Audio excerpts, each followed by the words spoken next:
देखिए एक्सपीरियंस अब बहुत अनूठा था ये। पूरा शहर जहाँ ख़त्म हो चुका था, हम ऐसी जगह पर गए थे और काम करने को बहुत कुछ था वहाँ। और हमारे एक्सपीरियंस्ड लोगों ने वहाँ बहुत मेहनत की और अल्टीमेटली हमने 2 ज़िंदगियाँ बचाई और 80 से ज़्यादा लोगों की हमने बॉडीज़ निकाली। परिस्थितियाँ बहुत विषम थीं, विपरीत थीं, लेकिन ऐसी विषम परिस्थिति में भी काम किया तो इससे बड़ा अच्छा लगा हमें। और वहाँ हम अपने आप को रिप्रेजेंट नहीं कर रहे थे, वहाँ हम अपने भारतवर्ष को रिप्रेजेंट कर रहे थे। इसी मादे के साथ हमने वहाँ काम किया। देखिए, एक तो जैसा कि पहले बताया गया कि टेम्परेचर ऑलरेडी -9, -6, -7 ऐसे फ्लक्चुएट करता था। भाषा का बैरियर था वहाँ। हम अगर अंग्रेज़ी में किसी से कम्युनिकेट करें तो वहाँ किसी को समझ में नहीं आता था क्योंकि वो टर्किश जानते थे।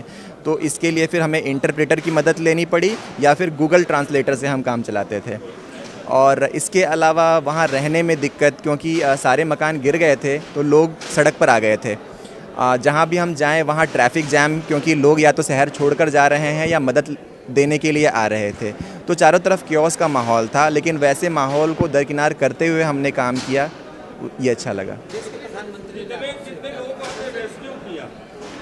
मैं एक-एक करके बताता हूँ। जब हमें प्रधानमंत्री जी ने बुलाया तो उन्होंने 2-3 प्रश्न ये पूछे कि भाई वहाँ कैसा लगा या लोगों का कैसा एक्सपीरियंस था, लोगों ने आपको क्या कहा। तो हमारे में से कई लोगों की कहानियाँ हैं, जिसमें कि 1-2 थी कि लोग बहुत थैंकफुल थे वहाँ के। मतलब वो बड़ी सम्मान की नज़र से हमें देख रहे थे कि भारत देश से कोई आया है उनकी सुरक्षा करने के लिए, और इस चीज़ के लिए वो बहुत खुश थे। दूसरी चीज़ उनके मतलब वो कैसे रह रहे थे, उन्होंने और क्या कहा, बहुत बारीकियां प्रधानमंत्री जी ने पूछी जिनका हम लोगों ने उत्तर दिया। कितने लोगों को आपने रेस्क्यू किया वहाँ पे? 2 लोगों की जानें बचाई गई और 80 से ज़्यादा बॉडीज़ निकाले गए थे। अपना नाम और परिचय बता दें साथ। Abhishek Kumar Rai, deputy commandant. Sir, पूरे दिन थकने के बाद आप अपनी दिनचर्या कैसे करते हो पूरे दिन थकने के बाद? देखिए, वहाँ हम किसी कार्य और किसी उद्देश्य से गए थे। शारीरिक थकान तो होती है, क्योंकि रात को जब 12 बजे हम कंटिन्यूसली जर्नी करके वहाँ पहुँचते हैं और उसके बाद फिर हमें बता दिया जाता है कि आपको एक वर्क साइट पे काम करना है।